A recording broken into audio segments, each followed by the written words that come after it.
Doctors at the main hospital in the eastern city of Beni are treating patients with gunshot wounds.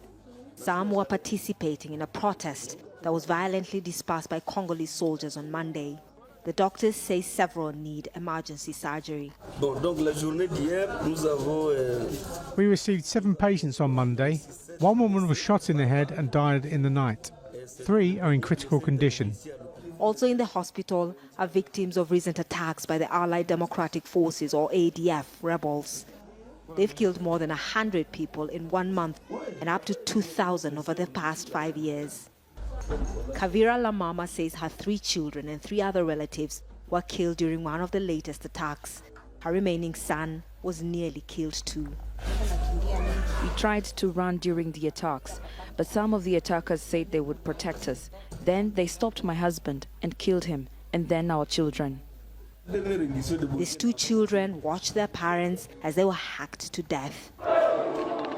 It's such scenes that are causing anger on the streets of Beni.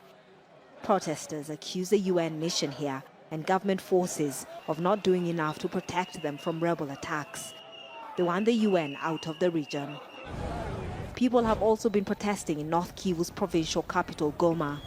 They say the security situation in Beni is not acceptable. The army has warned protesters to keep off the streets, saying armed people have joined in. We spoke to the governor, who said the provincial government also has reports that some protesters are armed with machetes and clubs. We know it has taken a long time for the security forces to contain ADF, and the group has caused a lot of harm.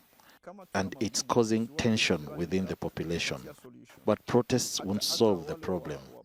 Even some politicians are telling the armed group Mai Mai to join in the protests.